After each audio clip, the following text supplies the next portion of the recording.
is an American businessman and a man who inherited a massive business from his father called Oriental Trading Company. It was a direct merchant of value-priced party supplies, arts, crafts, toys, novelties, school supplies. His father, Harry Watanabe, founded it, passed it on to his son, Terrance, who not only inherited it, but then expanded the business into a more massive fortune than was handed to him originally.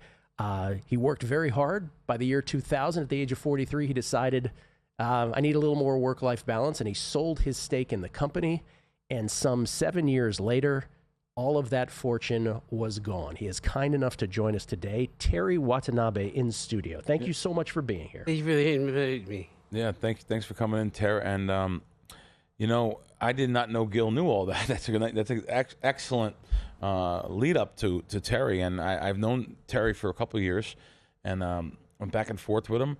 And I was glad to have him in town. And here he is. And I heard some stories yesterday. I had no idea. Terry, you said when you first came to town, you were a little kid. And yes. And 5 or 6? 5 or 6 years old. 5 or 6 years old. And your dad, you came in with your mom and dad. Yes. They really didn't gamble. Your dad didn't gamble in the casino, maybe a little poker, and your mom played a little bingo, but nothing really major, right? Right. But now, here's what I found out that I never knew. Your dad was a bookmaker, and a big bookmaker back then. And he came down here, and I guess he met Jackie Gaughan. And all back in the day, Terry, a lot of the sports books, the individual bookmakers, we had individual bookmaker shops here in town, whether it be Churchill, Little Caesars, they were just bookie joints. They sometimes got big bets, and they had to lay off the people, usually back home. Your dad was Jackie Gaughan's guy, is that correct? Correct. Wow, that's so cool that that was maybe his first stake, Terry, came there? His, gambling stake? I mean, did he have other companies at the time? No, he just had Oriental Trading Company and his, I thought it was side habit of gambling. Okay, side habit. Good deal. Let me ask you, Terry. So, Terry, you decided at 43 years old, you're like, you've been working too hard. Your entire life was consumed by the business, and you decide to sell your stake. And initially, you were very, you wanted to have fun. You said you wanted to do philanthropic things, and you did, right, for a while. Yes. What would you say then, sort of, what caused the transition where you just said, you know what, I'm gonna start gambling, and then what was it in your head? Was it always something in you that you wanted to do? Well, to be honest with you, I really didn't have a lot of hobbies, just working when I was a kid. And my only other hobby was, what my father did was gamble. And so we'd be coming to Vegas 4 to 6 times a year, and that was our vacation. It was his vacation. So I guess out of lack of anything better to do was to gamble. And you did not have a wife or children, it was just you by yourself? Right. Okay. So, and what was the total amount of money that you lost, all said and done? I believe close to $350. $350 million. Yeah. Was this, and I ask respectfully, was it drink fueled? Were you a big drinker as well that exacerbated the problem? When I was in Vegas, yes. What was your drink of choice, by the way? Vodka. Vodka. A Russian vodka, right, Terry? Yes, Jewel of Russia. Jewel of Russia.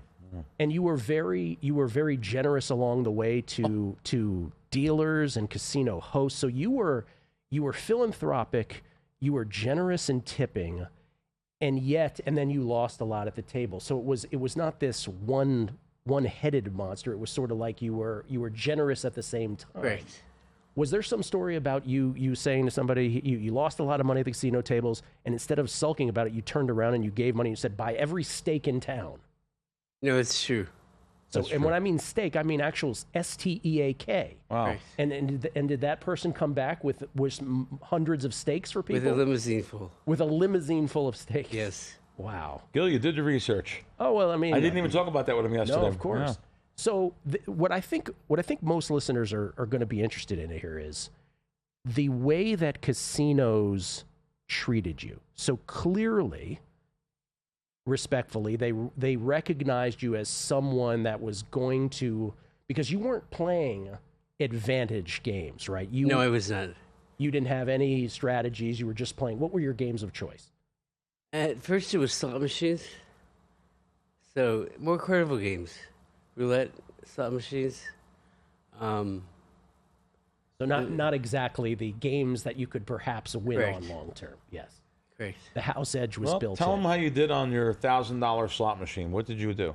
I hit 3.26 million twice in 10 days. The same machine.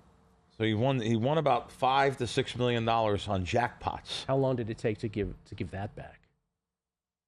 Quite quickly. Quite quickly. Okay, I'm curious, and I think most listening would be. You had different. They all recognize. So Vegas is built for luring high rollers and taking their money.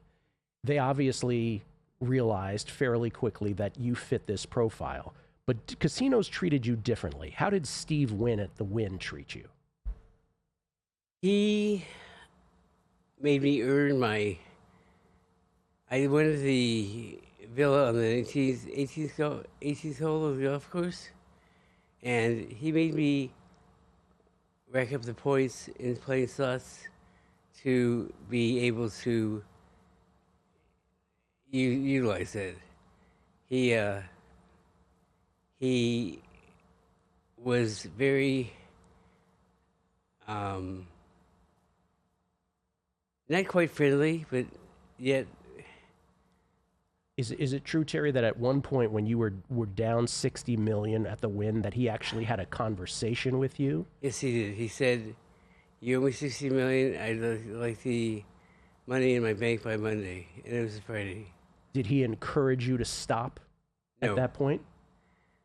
No, I believe he 86 me from the Wynn. He banned you, and the reason he banned you, was it not because he was sort of taking a merciful position and wanted to save you from yourself?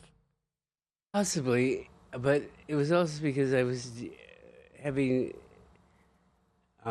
his employees go gamble with me at other casinos. Yeah, And he didn't like So he's that. taking out his employees after work. I see. And matter of fact, one person I met out that told me that I was shocked. He said, "Hey, you're going to interview my friend Terry." I didn't tell anybody. Yeah. But this gentleman is a dealer in town. I said, "Oh, yes. How are you friends with him?" He goes, "Well, I was a dealer, and he paid my mortgage off. And he's friends with you to today." We're not going to mention his name. We don't want to get him in no trouble. But So you're paying the mortgages off of dealers. Yes. Yeah. He helped a lot of people. This is a different, so regardless of Steve Wynn's reason for banning you, ultimately, that was a better result than what Caesars did, correct? Of course. What did Caesars do? Caesars enticed me with so many types of different amenities, as well as paybacks for losses.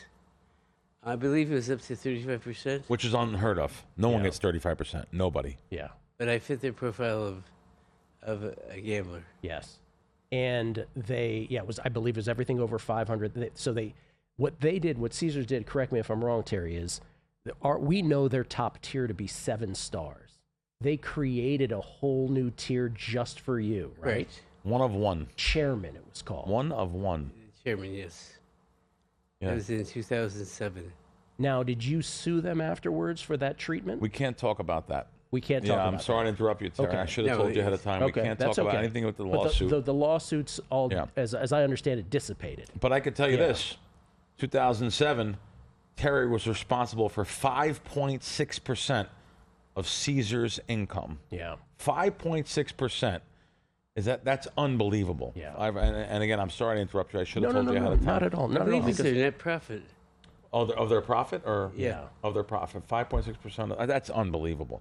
That year, that Terry- fiscal year. Terry, I really appreciate you being here. What is the message you want for coming here? What is the message you'd like to tell people? Why are you telling your story? I'm telling my story to try to help people who get in a bind like I was, to have some remorse and just do the right thing. And do the right thing. If you could help just 1 or 2 people It'd be worth it. to fight their own sort of. Yes. Yeah. We really appreciate it. It's very nice of you to come here. Thank you you. so much. You're a stand-up guy for doing so. Thank you, sir. Thank you. Terrance Watanabe.